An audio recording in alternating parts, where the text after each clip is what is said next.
Halo teman-teman sekalian, kembali lagi di channel YouTube Antek Saham atau Analisa Teknikal Saham. Pada video kali ini saya akan membagikan analisa 4 saham, yaitu saham cuan, TPIA, Antam, dan Pegas untuk tanggal 9 sampai 13 September 2024. Nah, sebelum masuk ke analisanya, saya ingin menginfokan kalau Antek Saham memiliki channel Telegram gratis. Bagi teman-teman yang belum join ke Telegram kita, boleh langsung join saja menggunakan link yang ada di deskripsi. Teman-teman akan mendapatkan banyak info di sana, dan juga teman-teman akan mendapatkan saham pantauannya secara gratis di sana. Antek Saham juga memiliki membership yang premium. Jika teman-teman tertarik, boleh langsung menghubungi saya terkait biayanya. Antek Saham juga membuka atau memberikan pilihan menjadi pelanggan YouTube Antek Saham. Dengan biaya hanya 30.000 saja per bulan, teman-teman akan mendapatkan benefit tersebut. Jika tertarik, boleh langsung klik tombol gabung di YouTube Antek Saham. Oke? Jika ada yang kurang jelas atau yang kurang dipahami, boleh menghubungi saya untuk info selengkapnya di Telegram. Oke, langsung saja ke analisanya. Kita mulai dari cuan dulu ya. Untuk cuan boleh kita lihat di sini ya. Kalau cuan turun setelah mencapai supply di 9.900 sampai 10.050, setelah dicapainya supply ini, dia turun ke support 8625, dan boleh kita lihat dia sideways ya di area ini. Di area support 8625 yang di sini, dan juga resisten di 9175. Jadi pergerakan dari cuan ini masih sideways ya di area ini. Jadi kemungkinan selama 1 minggu ke depan akan sideways dulu, sideways di area ini, lalu cenderung untuk bergerak naik. Nah, kenapa di sini cenderung untuk bergerak naik? Karena boleh kita lihat volume yang di sini, volume pembelian yang di sini menandakan kalau ada akumulasi yang sangat besar pada saham cuan, sehingga penurunan di sini hanya untuk koreksi saja, untuk ngumpulin barang supaya bisa lanjut naik ke area supply-nya. Jadi view saya pada cuan masih akan bergerak naik, tapi perlu sideways dulu atau koreksi dulu di area ini, di area support 8625 sampai 9175. Jika kita cek secara broker summary pada saham cuan, di sini akan terlihat kalau di hari Jumat ada netral ya di sini, netral. Tapi secara volume memang masih tergolong jualan ya. Boleh kita lihat HP jualan 8,8 miliar, sedangkan PD beli 7,9 miliar, BB beli 4,3 miliar, sedangkan KI jualan 7,2 miliar. Jadi sebenarnya secara volume ada distribusi ya, dan juga di indikator menunjukkan merah di sini. Walaupun dengan volume yang tidak terlalu besar, tapi adanya jualan. Jika kita cek secara mingguan dari tanggal 30, terlihat kalau secara top satunya ada akumulasi dari BB 34 miliar dan jualan dari AK 29 miliar, YP akum 10 miliar, sedangkan HP jualan 12 miliar, dan di sini terlihat top 2 dan top 3 jualan tetapi top satunya akumulasi ya. Jadi masih tergolong netral di sini secara indikatornya. Kita lihat 2 minggu terakhir. Nah, di sini terlihat ya kalau top satunya jualan, DX jualan, sedangkan BB di sini akum ya, dan juga sebagaimana yang kita tahu kalau PPP jualan ya di sini di cuan untuk free float. Jadi memang mungkin jualan pakai broker DX ya di sini, dan masih ada potensi pada saham cuan untuk naik lagi, spike ke atas lalu nanti turun lagi. Jadi secara broker summary top satunya karena ada jualan dari Pak PP, jadi terlihat kalau di sini ada jualan dari DX yang cukup besar. Oke, jadi secara broker summary masih menarik sebenarnya. Dan di sini secara teknikal juga masih menarik. Selama bisa bertahan di atas support 8625, maka cuan akan lebih cenderung untuk bergerak naik. Tetapi jika support ini di breakdown, dia akan turun ke area demand 7950 sampai 8175. Nah, maka dari itu pantau support 8625 dan juga resisten 9175. Untuk valid bergerak naik, dia harus bisa break dulu resisten ini. Jika belum di break, dia akan sideways lagi di area yang tadi. Oke. Lanjut ke saham yang kedua, ada TPIA. Untuk TPIA boleh kita lihat ya di sini masih dalam pergerakan menurun ya, yang dimana di minggu yang lalu dia gap up ya di sini, dan analisa saya akan turun dulu, biasanya akan turun dulu, dan boleh kita lihat dia turun dulu ya menuju area demand, dan view saya dia akan turun lagi ya menuju area demand, memasuki area demand, turun ke area demand, lalu mulai bergerak naik nanti kembali.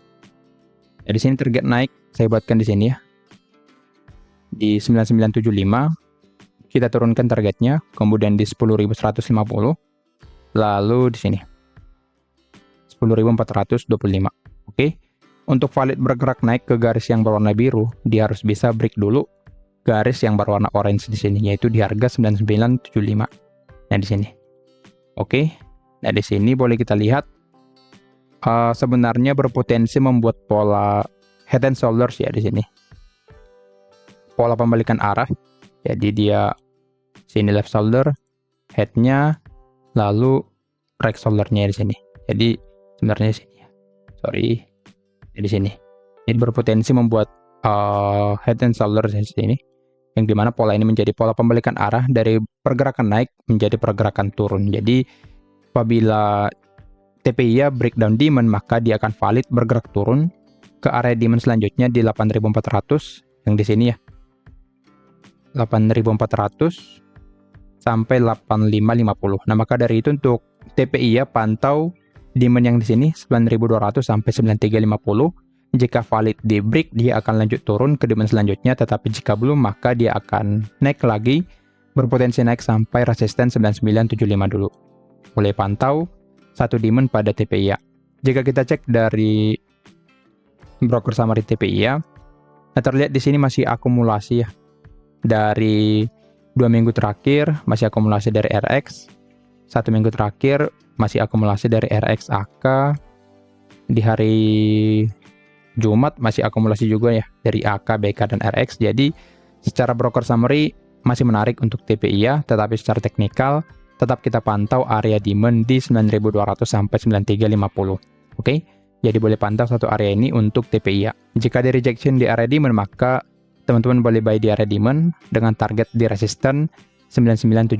Tetapi jika tidak ada, maka jangan memaksakan pembelian untuk TPI ya, karena dia berpotensi nanti breakdown untuk area demand ini. Oke, lanjut ke saham yang ketiga, ada Antam. Oke, untuk Antam boleh kita lihat di sini. Dia sudah breakdown area demand-nya ya. Jadi view Antam akan lebih cenderung untuk bergerak turun ke demand-nya di 1265 sampai 1285. Nah, setelah mencapai area demand ini, dia berpotensi naik lagi ya, karena area demand ini cukup kuat untuk Antam. Tapi kemungkinan pergerakannya tidak langsung turun ya, karena boleh kita lihat pergerakannya secara perlahannya di sini.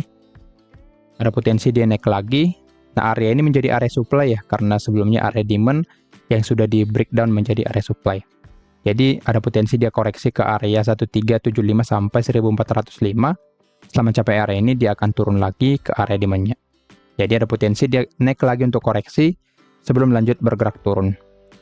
Jika kita cek dari broker summary, jika ternyata ada jualan yang cukup besar, maka koreksinya mungkin tidak akan terjadi atau retestnya, tetapi jika ada akumulasi, maka ada potensi dia naik dulu untuk lanjut bergerak turun. Nah, di sini kita pastikan di hari Jumat masih jualan ya, masih distribusi yang cukup besar. 1 minggu terakhir. Nah, di sini terlihat kalau distribusi besar-besaran ya pada Antam, yang berarti penurunannya akan lebih dominan untuk langsung turun ya. Jadi tidak ada naik dulu lalu lanjut bergerak turun. Jadi view saya pada Antam akan lebih cenderung untuk bergerak turun ke area demand, karena secara broker summary masih jualan.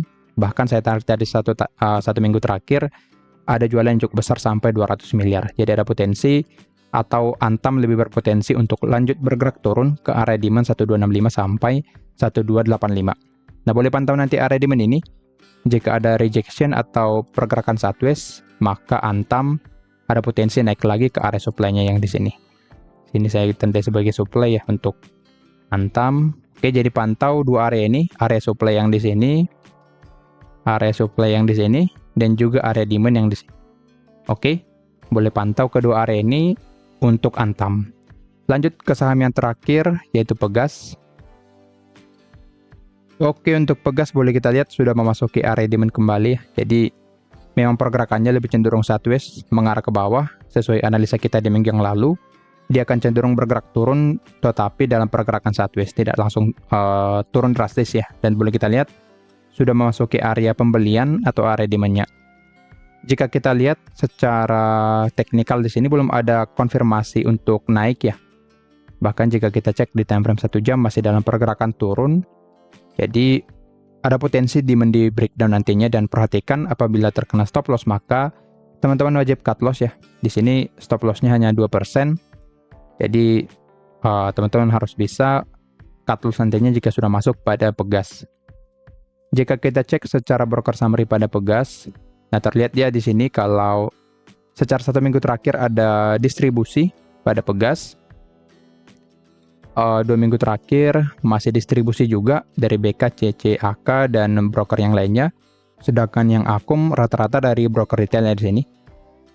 Jika kita cek di tanggal 6, oke, masih top 1-nya netral, top 2 juga netral, tetapi top 3 dan top 4 di sini ada distribusi ya. Jadi untuk Pegas masih lebih cenderung untuk distribusi. Oke, jadi untuk Pegas pantau demand-nya 1505 sampai 1530. Jika valid di breakdown, maka dia akan turun, dan jika terkena stop loss maka wajib cut loss ya.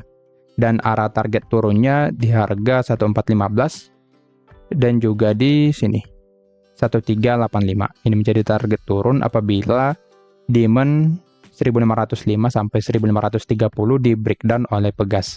Jadi pantau area demand ini. Jika nanti ada candle hijau maka ada potensi dia naik lagi ya. Tetapi jika sudah valid breakdown dengan candle merah maka Pegas akan lanjut bergerak turun ke area yang di sini 1415 sampai 1385. Oke.